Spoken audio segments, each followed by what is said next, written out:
Bonjour, alors je vous retrouve pour une petite vidéo technique donc sur le relevé des mailles sur un rang de montage. Donc pour ça, en fait, je suis sur mon boxy col V. Donc bon, là on voit pas trop ce que ça donne. Alors je vous explique un petit peu la construction de ce modèle. On commence par deux épaules. On va faire les deux épaules séparément en fait côté dos.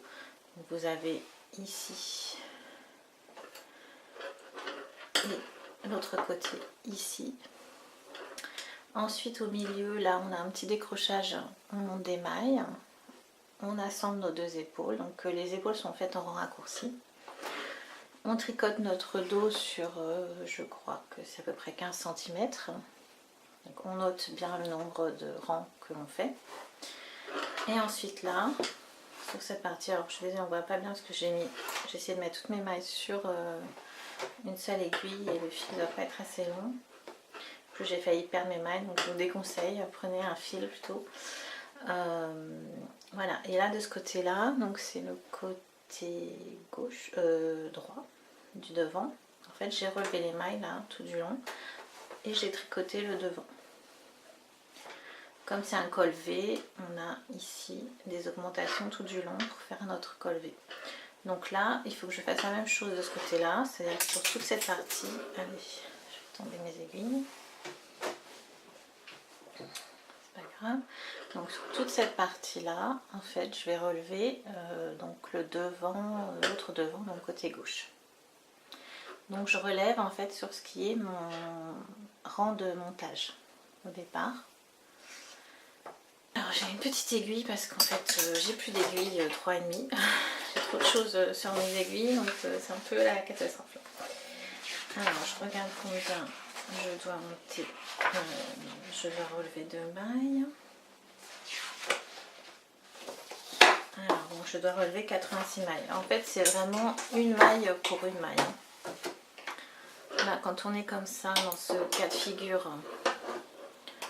Alors, à moins par exemple qu'on doive remonter, je sais pas, qu'on doit s'arrêter ici par exemple. Là, c'est pas le cas, on va relever évidemment jusqu'au bout, puisque là en fait on a déjà les manches. Hein, c'est très grand, hein, mais en fait c'est parce qu'on a déjà les manches. Et donc là, quand on est comme ça, on relève des mailles dans le même sens, en fait on relève vraiment une maille pour une maille. Alors, au niveau de la méthode. Vous voyez là, sur la bordure, je vais zoomer un peu, je sais pas si on va le voir. On a juste la bordure, on a des petits V. Donc c'est ce petit V qu'on va prendre et on va le prendre tout du long. Donc je commence ici, c'est le premier. Alors mon fil il est encore attaché.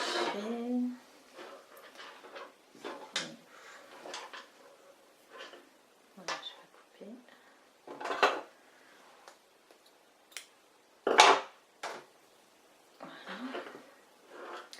Donc je passe bien, j'ai bien mes deux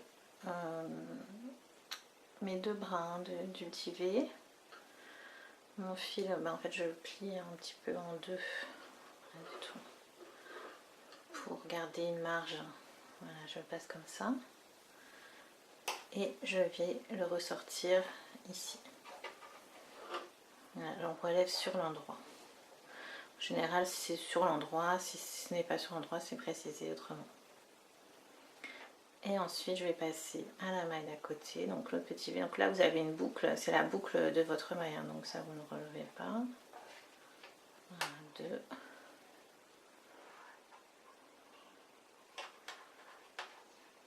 À chaque fois, vous piquez bien dans votre V. Voilà.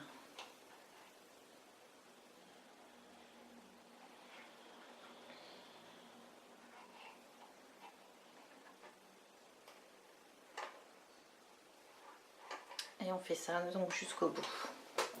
Bien sûr là c'est comme si on commence un nouveau rang, donc il faut le tenir un petit peu plus serré, on va le resserrer après au retour. Mais vous voyez bien que on prend une maille dans chaque rang qui était du dessous. Donc c'est le cas de figure le plus simple puisque vous avez vraiment une maille pour une maille. Si vous faites ça tranquillement, vous n'avez pas du tout de souci pour tomber sur votre nombre de mailles indiqué. Voilà, donc on fait ça jusqu'au bout et ensuite on tricote cette partie du devant. Voilà, c'est tout.